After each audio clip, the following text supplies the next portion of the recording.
ó ṣẹlẹ̀ ọ̀sẹ̀ kan lẹ́yìn tí wọ́n dìbò abẹ́lé APC londo wọ́n yìnbọn pa adarí ìpolongo fún Ayédatiwa l'Àkókò. ọ̀kan nínú àwọn adarí ìpolongo ìbò fún gómìnà ìpínlẹ̀ Ondo ọ̀nàrẹ́bù Lucky Orímisàn Ayédatiwa lásìkò ètò ìdìbò abẹ́lé ẹgbẹ́ òṣèlú All Progressives Congress APC tó kọjá yìí, ọ̀gbẹ́ni Alaba Abbey la gbọ́ pé wọ́n yìnbọn pa lọ́jọ́ àbámẹ́ta sátidé ọjọ́ 27 oṣù kẹrin ọdún 2024 tá a wà yìí.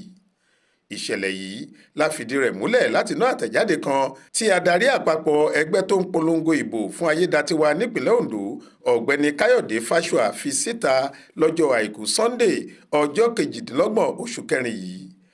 Abbey tó jẹ́ adarí ìpolongo ìbò fún Ayédatiwa ní wọ́ọ̀dù 10 nílùú Súpárè Àkókò níjọba ìbílẹ̀ gúúsù ìwọ̀ oòrùn Àkókò ló ní wọ́n pa síwájú ilé rẹ̀ nílùú Súpárè ní nǹkan bíi aago 9 alẹ́ ọjọ́ náà.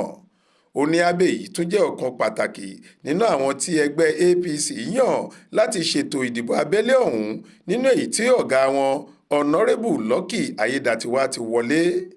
Fáṣùà ní títí di àkókò yìí lọ́rọ̀ ikú Abbey ṣì ń ya àwọn lẹ́nu nítorí èèyàn jẹ́ẹ́jẹ́ kan tí kì í bá ẹnikẹ́ni jà ni àwọn mọ̀ sí. ìdí nìyí tó fi ní àwọn ń rọ iléeṣẹ́ ọlọ́pàá àtàwọn ẹ̀ṣọ́ aláàbò tí ọ̀rọ̀ kàn láti tètè ti ẹsẹ̀ bọ ìwádìí ìṣẹ̀lẹ̀ náà kí wọ́n sì rí i dájú pé wọ́n fi páńpẹ́ òfin gbé gbogbo àwọn tí wọ́n bá lọ́wọ́ nínú ikú rẹ̀ kí wọ́n lè jìyà tó tọ́ lábẹ́ òfin. Olúṣèyẹ Ìyádé ló ṣàkójọ ìròyìn yìí fún iléeṣẹ́ tẹlifíṣàn Aláròye Online TV. Faith Adébọ́lá ló kà á sétí ìgbọ́ yín.